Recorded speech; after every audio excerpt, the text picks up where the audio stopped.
Kemi Badenoch has launched her campaign for the Tory leadership. She says she's the engineer who can fix Britain. But can she? We talked right but governed left, sounding like Conservatives but acting like Labour. Government should do fewer things but better, and what it does, it should do with brilliance. Or is it this man, the former Home Secretary? We've never been the nasty party, I've never subscribed to that, but we have turned into the grumpy party. And young people are turned off by that. James Cleverly, often seen as the One Nation candidate. Now, Camilla, you have been busy. Not only did you go to one Tory leadership campaign launch this morning, you went to both of them, and you're going to be bringing us all the intelligence and the actual chat from both of those, which is always the most interesting. It's not what you see them say, it's what people say about them. I need to catch my breath as I've just darted into the Daily Tea studio. And we're also going to be discussing whether parents want the schools regulator Ofsted to scrap simple one-word judgments on our schools. That's what the government announced today. We'll be discussing it both as journalists and as parents, Kamal. We will. Welcome to the Daily Tea with me, Kamal Ahmed. And me, Camilla Tominey. Well, Kamal, I'm a little sweaty. I do apologise. I've just had to powder my nose because we have hot-footed it from like buses. We had one Tory leadership campaign launch this morning with Kemi Badenoch. That was swiftly followed by James Cleverly. I've just been at both. Look, I've got a bit of paraphernalia here. That's me writing my notes on a reserve for media sign at Kemi's. I kept this because actually this Renew 2030, she's campaigning on the basis of renewing the party for the next decade, whereas Cleverly's is pretty much, it's all about James, Cleverly for leader.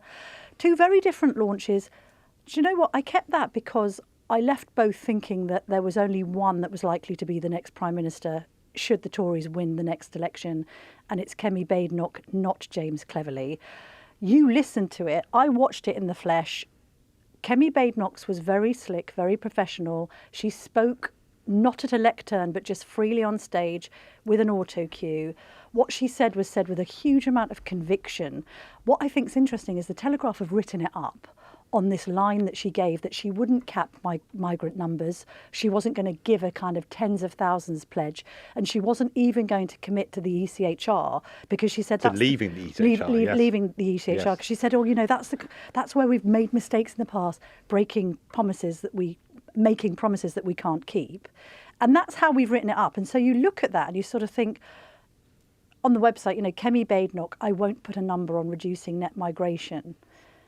Whereas James Cleverly's write-up is, I will resurrect Rwanda. But for me, there's only one of those two candidates that's got the X factor, and by far it's Badenoch. She just has something. She was quite reminiscent of Thatcher just when she talked about being direct. I'm just going to not mince my words, be direct, and not give you all of this wishy-washy half promise that's been given by my predecessors, which I think was quite a compelling offering. Her crowd, very serious. When I say serious, I don't mean serious. I mean serious people. It wasn't serious. It was actually quite jokey and fun. She was able to loosen up a bit because she's been criticised for being too schoolmarmish. But historian Andrew Roberts was there. Helena Morrissey, businesswoman extraordinaire, writes for the Telegraph website, along with some of the political bods. So it was a really good sort of spread of righties. Cleverly's crowd, bit more kind of Braintree and Essex military brigade. Nothing wrong with either. But I came out thinking that one of them has got a chance of being in the final two, and it's not Cleverly. I thought it was interesting that Claire Coutinho, the former Energy Secretary, introduced Kemi Badenoch. Claire Coutinho is a leader for the future, whereas Grant Shapps, who didn't actually win his seat in the last election, was the person talking first in the James Cleverly event. We were like, what's Shapps doing there? Did you think that a little bit? Yes, I mean, it was the idea of what does the future look like. We'll get on to maybe how Labour would be thinking about this leadership election. We'll get on to what is the best message.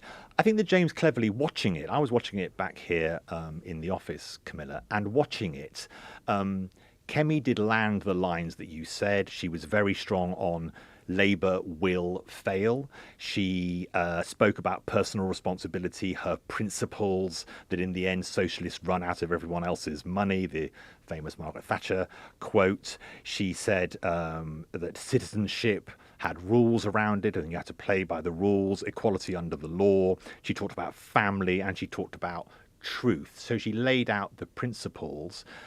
James Cleverly was much more retail, almost like he was already campaigning to be the next prime minister. So he's already come out with the figure, as you say, on immigration. He's already come out and said he will get rid of stamp duty, which would have a pretty significant effect on the tax take for the government, for people buying their homes. He said he would resurrect the Rwanda deal. So he's almost fighting an election campaign when the public, I think, are not looking at that. They are looking at what kind of party does the Conservative Party want to be. For me, watching it, James Cleverly did come across as authoritative. He did come across as more what might be described as one nation. And Camilla, you and I have discussed a number of times is the Conservative method to get back to power big tent, let's get everyone in, let's be on the centre ground, or is it more the Kemi Badenoch approach, which is a sharper definition of I am very different from the Labour Party? And part of the answer to that will be how bad does the Labour Party perform? They're both saying the same things. She said we need to be confident Conservatives again. And James Cleverly was talking about going back to Thatcherism. It's just that Badenoch is more convincing because I think she has more ideological heft I appreciate actually they've got quite parallel backgrounds as well, being the children of immigrant parents and all the rest of it. But she just seems to be more unashamed in her bid to restate what it is to be a Conservative, whereas I think he's a bit more wishy-washy. What interested me about both of them, just with you in mind, bearing in mind that we have discussed this, I'm more right-wing than you are, and you are persuadable perhaps by both sides. Surely this statement massively appeals to you, Kamal Ahmed. I love this country because I think it is the most amazing place to be in the world. This is where I think I'm different from someone like Keir Starmer or even Nigel Farage. Everything that they say is just so miserable. It's all sad and everything's terrible. Sometimes they sound like they don't even like the country. I love this country. Now, Cleverly did say something similar. He came up with what I thought was the best line of his speech on Starmer and Farage. I don't accept the shared declinism of Starmer and Farage, who both believe that our best days are behind us. Starmer thinks it was better before we left the EU. Farage thinks it was better before we joined the EU. They're both wrong. They're both saying what you say in this studio, which is stop talking down the country that I love. Anyone who can, and I've written about this about Keir Starmer when he said everything is going to get worse. I don't think you can have much of a prospectus for the future of the country if it doesn't start off with ambition for the country. I did like that James Cleverly line. I did like how Kemi Badenoch spoke, for example, about younger voters and how could the party again become the party for younger voters. In the 1980s and early 1990s, equal numbers of young people voted for the Conservatives had voted for Labour. That has completely changed over the generations. So I did like that more positive tone that both of them struck. If we think about who they will be fighting against, first of all, whoever wins this leadership campaign may well, given the Tories' predilection for getting rid of its leaders, may well not be the leader into the 2029 election if the Labour government lasts that long, and we have to imagine that they will. Who would Keir Starmer find most difficult to handle at the dispatch box?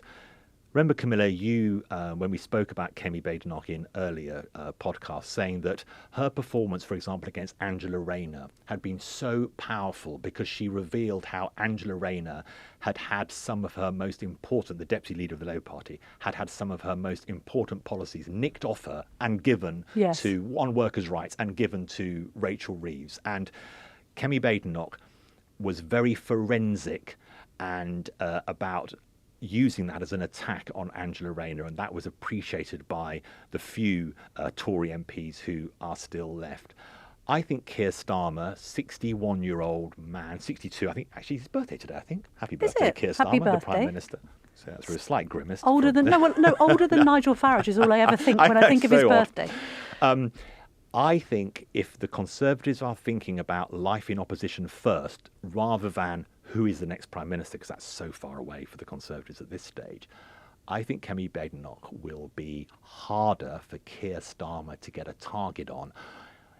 Not for the same political reasons, but just bear with me, Camilla. Almost like Donald Trump has struggled against Kamala Harris. And I don't mean that either for ethnic background reasons, to be absolutely clear. But a younger, sharper, forward-looking candidate against the establishment figure who is the Prime Minister, I think is more worrying for Labour than James Cleverly, who's someone that can be constantly marked with, oh yeah, but hang on, you were in government. Yes. You did all these things. Yes. I think his narrative on that is actually quite strong, but I did well, not badly. But nevertheless, the public will say, weren't you just one of those old guys? And also, Badenoch was in the government, but quite often railing against it. So a prime example with this is the Tobacco and Vapes Bill. Cleverly voted for it, Badenoch voted against it. So she can sort of distance herself by saying, well, I was a bit of a thorn in Rishi Sunak's side. On that very point, who would Starmer rather face in the House of Commons? I put that question to Andrew Roberts, the historian, also Lord Roberts now, a Tory peer. And I also wanted to get his view on whether he found her to be Thatcherite, because he was very good friends with Margaret Thatcher. And I felt leaving those two launches, Cleverly talks about Thatcherism, but Badenoch is more credible as a Thatcherite figure. And Roberts agreed with me on that. Let's listen to that. Does she give you Thatcher vibes?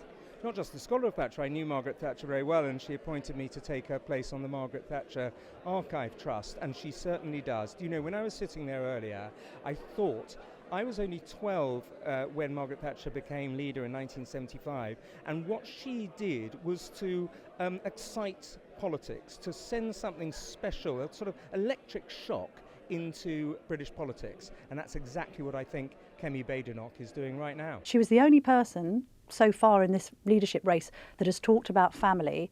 She has got a USP in that regard, unlike any of the other candidates. The James Cleverly offering, it was all quite blokey.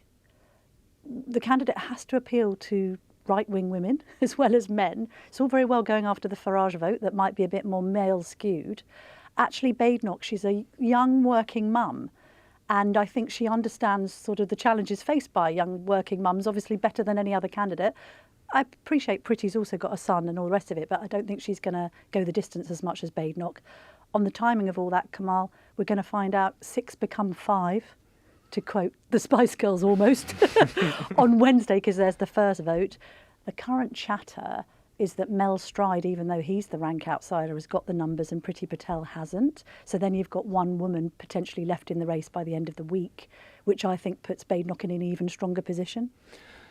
Speaking to some MPs, I know you have, I have, slightly more privately, I think some of the MPs have yet to be convinced or really know who that best candidate is. I think 2 things for the 2 candidates we've seen today. Kemi Badenoch, I think, could learn something from James Cleverly's effort to tie his candidacy into Conservative history. He mentioned Robert Peel, he mentioned Disraeli, he mentioned Churchill, he mentioned Thatcher. Can Kemi Badenoch, when she talked about being combative, for lots of voters who maybe drifted away from the Conservatives to Labour and the Lib Dems, not to Reform necessarily, but to Labour and the Lib Dems, can Kemi Badenoch find a cadence, a tone, a note that means that people who went to particularly the Lib Dems, maybe Southern England Conservative voters that the Conservatives lost, can she find that?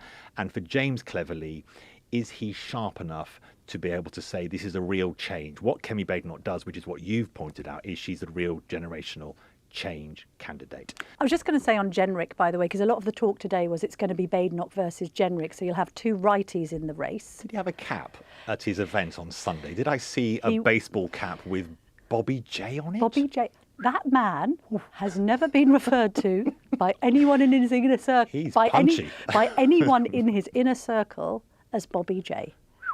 It was a bit Make America Great Again, wasn't it? Tom Tugendhat is going to launch tomorrow. So we'll see. He's rising through the ranks. You know, again, interesting. Another Tory grey hair was saying to me over the weekend, I quite like how hawkish he's been on China. And I'm like, but he's the most left-wing of all the candidates. But maybe he's quite strong on foreign affairs, and that's what's important to some of the older generation now because of the threat not just from China, but Russia and Iran and all the rest of it. So we'll obviously keep you updated with what's going on with the other launches. Nick Timothy wrote, the MP and obviously former senior chief of staff to Theresa May. He wrote a very powerful piece in praise of Tom Tugendhat today in the paper, which is well worth people going back to. But in the spirit of Bobby J, Camilla T. Yes. We have Cami got T. Cami T, maybe, Armezzo, as we know. I'll get some caps made up for those things. We have got Camilla. Look at this. Oh, wow. The most brilliant. Now, sadly for our listeners, you won't be able to see this, but let me describe it to you. We have a visualization, a whiteboard with all the candidates. Yes. Did you put this on your expenses? No, Ryan Gudge of our production team did this brilliantly in an afternoon. So all the people who can watch this can see the wonderful work that Ryan has done. Thank you, Ryan. It's got all the leadership candidates in the present order of favourability according to a poll of our wonderful readers. Great.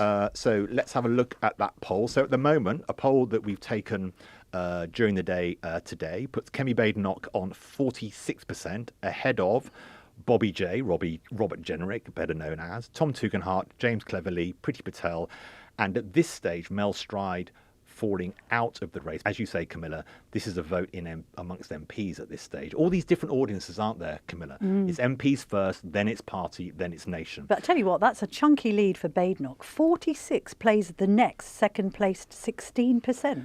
So we are, Camilla, going to follow this fight on the bit Blue Peterish, but nevertheless, bear with us, on this brilliant, technically adept whiteboard. And at the moment, there's Kemi at the top. Technology these days, Kamal. Yeah, the end on that side is November the 2nd, that Saturday after the budget, as a couple of people mentioned. Why are you doing this so slowly?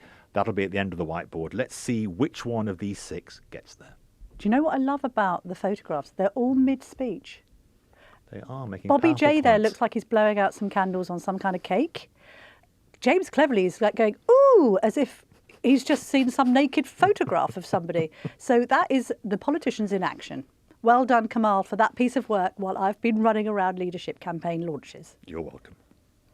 Welcome back. Well, Bridget Phillipson, the new Education Secretary, has announced today that Ofsted's single word analyses and reports on schools is going to be abandoned in favour of what she described as a more contextualised report card, meaning she says that the public, and parents in particular, of course, can get a richer understanding of the performance of schools. This all comes after the tragic case of Ruth Perry. She was a primary school head teacher, Caversham Primary School in Reading, and she took her own life. And it was connected to a Ofsted inspection which downgraded her school from outstanding to inadequate. And after that, there was a coroner's inquiry which suggested that the single word yes was an issue, but actually the broader process of Ofsted's inspections had been a problem where the care for the teaching staff, for example, had not been properly considered. In response to this, a review was set up, and the government has now said that one word Ofsted style of reporting will end. It won't end immediately. It will end next year. And in the meantime, the single word won't be used, but they will be able to still have the single words on different areas that the schools work on. This is so knee-jerk and, I think, wrong-headed. Parents need some clarity about the schools that they plan to send their children to. I appreciate that catch-all words, outstanding, good, requires improvement, inadequate. I mean, it might sound a bit broad brush, but it's pretty clear. Also, you can then read into the report and weigh up the aspects that are excellent and the aspects that aren't so good and make a judgment for yourself. I think it's almost like taking away the clarity of that takes something away from the parents. This is clearly being pushed by the unions. You know, the unions, teachers generally, and the unions representing them, don't like to be assessed this clearly. They don't like to have judgments made that are so plain.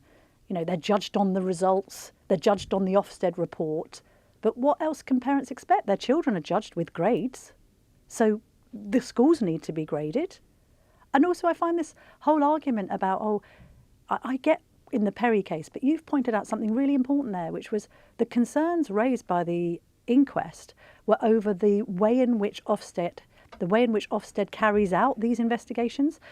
We've all known teachers who tell you, oh my God, we've had an Ofsted this week, it's been awful. The whole thing throws the staff into disarray. It's exactly the same, by the way, when the Care Quality Commission, the CQC, suddenly goes into care homes, because my dad runs one, and launches an inspection. Concerns were raised about the inspectors themselves.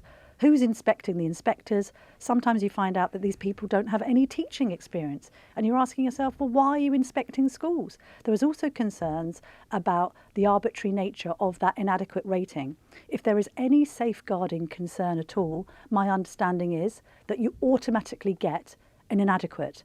But there is a huge difference, for instance, between a safeguarding concern because a school caretaker has behaved inappropriately to a young girl in a toilet, and a safeguarding concern because some of the paperwork concerning somebody's EpiPen has gone missing and needs to be replaced.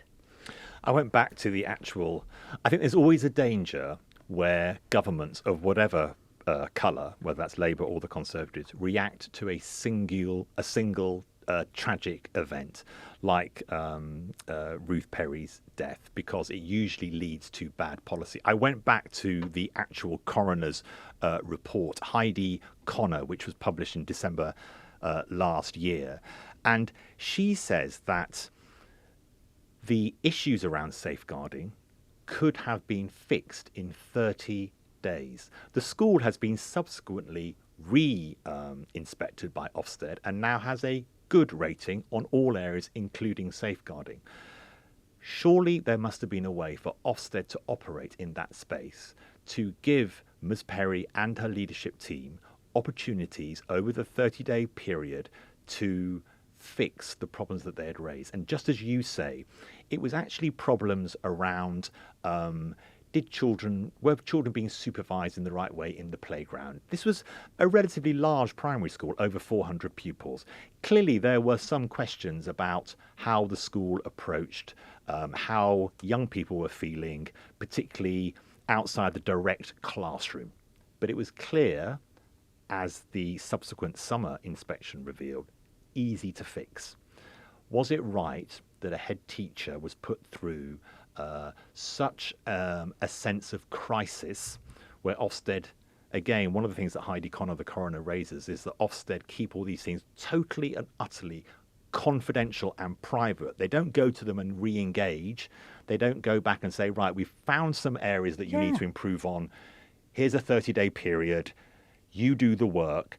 As you say, it wasn't an actual matter of child abuse, but when you hear the word safeguarding, anybody's going to think, oh my goodness me, it's the caretaker. So there are lots of ways Ofsted could have dealt with this, which would have brought us to a different outcome. But what the government has done is it has used it to stop something that many parents think is necessary. But there's evidence of union involvement at the back of this, and on the back of another story which was on the Sunday Telegraph at the weekend, suggesting that teachers and unions aren't happy with SATs in Year 6 because they pressurise children too much. And by the way, this adherence to the 3 Rs and making them do their times tables puts them under pressure. And I just look at that and I think there's an irony here, because it was the teachers and the teaching unions that didn't give much credence to the mental health of young pupils when they were locked down for weeks and months on end.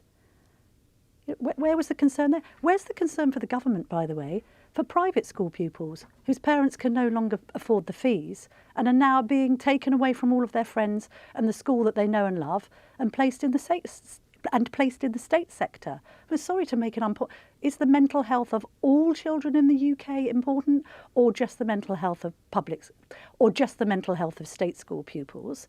So it strikes me as wrong-headed. The weird thing is, by the way, I'm kind of from a family of a lot of teachers. My maternal grandparents were both teachers. My late mother's brother was a head teacher. I've got a brother married to a teacher. I've got another brother-in-law married to a teacher, and the brother-in-law is a teacher himself. I've got teachers coming out of my ears in the Tomineys and my husband's family. I've always advocated for teachers to be paid more money. I think that being a teacher is the most important job on earth. I actually think there should be more of a degree of performance-related pay, so that those brilliant teachers that we all remember, you'll have one. If I said to you now, mine's Mrs. Reed, taught me English. Elizabeth Veal taught me music. Thank you very much. So those sorts of teachers who stay with you for life, who you literally credit your career with, should be rewarded as highly as possible. But we also know bad teachers who we won't name on the Daily Tea, and maybe they shouldn't be rewarded as well. So I'm all for empowering teachers to provide the best education we can. I note as well in these Ofsted changes that when we get this report card, I don't think attainment is under the categories that's being assessed. At the end of the day, why do we look at Ofsted reports? We look at them to see if the school will give our children a well-rounded education, but we also look at them as parents, I think, to say, will you help my child fulfil their potential? If my child's potential is a C or a 6 or 7, that's fine. If my child's potential is an A star, a 9, however we categorise it, that's good too. But I need to know that my child makes progress. The Education Secretary was also writing this weekend in the Sunday Telegraph about the huge problem of absenteeism, how many hundreds of thousands of pupils are just missing from school rolls. That's a really important issue. Labour has talked about, or Keir Starmer, the Prime Minister, has talked about the end of performative politics, the end of soundbite policies, maybe some might describe it. I think here, rather than tackling the really serious issues, they have at least, and I agree with this, given teachers the pay rise as advised by the pay commission boards, the independent pay commission boards. What is the big issue in education? It is the issue of why some schools are so good and other schools give local communities such a poor service. And we saw with the GCSE and the A-level results in England and Wales that regional gap is growing. So the schools in London, for example, which are performing well, the distance between their performance and performance of schools in poorer parts of the West Midlands or the northeast of England, the gap is growing.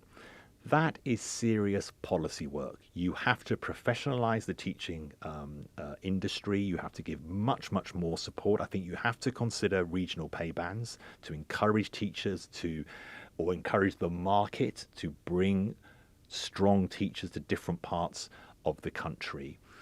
Labour has made its first announcement in this area, like the smoking ban, in a very simple, easy headline. We're going to stop these single word inspections, which, when you read the coroner's report, weren't actually at the heart of the problem.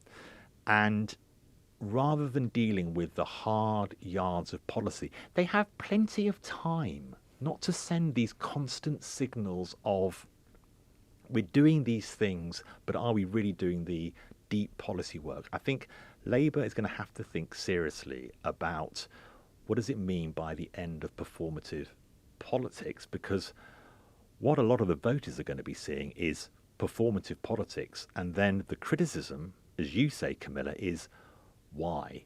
And the why, from your point of view, I mean, I don't quite agree with it, but the why is it must be the unions. Ruth Perry was nothing to do with the unions. She is one of those local school heads that the whole community knows who they are. They're really important in the local community. The school, across all other metrics, I read the Ofsted report, was a brilliant place for learning. Yes. For school children. And it's been turned. Just like Labour criticised the Conservatives for endless sort of divisive culture wars, it's sort of been turned into this row about one single word. And I think that's a real problem for our politics. Can I also say that the row or the contradiction at the heart of some of this is summed up by the treatment of Catherine Birbalsingh, so-called strictest headmistress in Britain, who runs the Michaela Academy in Wembley. She does a really good job. Her Progress 8 scores, i.e. how well children do from the moment they step through the door in year 7 all the way to year 13, has consistently been the highest in the country for several years. And yet she becomes this figure of hatred by some on the left. And I can only interpret it as people feeling threatened by her. I can only interpret it as some people feeling threatened in the profession by her high standards. Parents turn around, they think this woman is a genius because she's turning around the life chances of children in lower socioeconomic groups. So can we please look at the success stories and learn from them? I don't like this, let's drag people down to the lowest common denominator.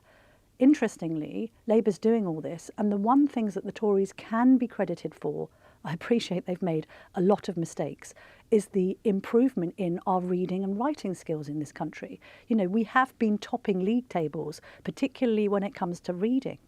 That is probably because we are making these assessments of children. Are we assessing children too much, Kamal? I don't know. Over-examination is possibly a problem. It is so different, this tone, to the tone of 1997 and the Labour government there, education, education, education. But it was all about performance.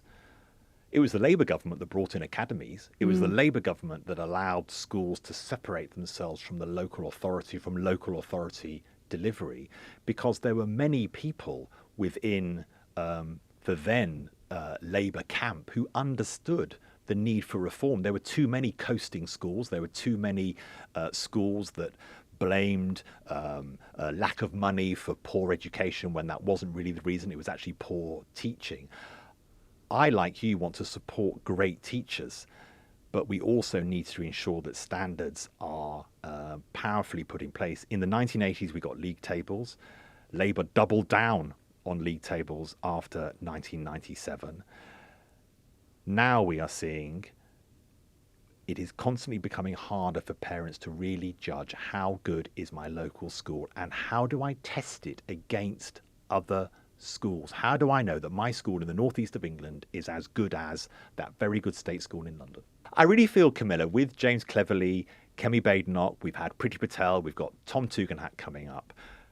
The Tory leadership campaign has started. The parliamentary new season has started. We can really focus on where next for the Conservatives. That's quite an exciting moment. It's an exciting, and you know what? I was saying to journalists today at both launches, we are going to be kept busy. We've got this ticking over till November. We then got the US presidential race. Goodness knows what will happen between now and then. So it's going to be a busy season for us, Kamal, until Christmas. And we've got the leadership whiteboard to enjoy for weeks and weeks ahead. But do join us. I love that you love that. You're such a little nerd, aren't you? I do love it.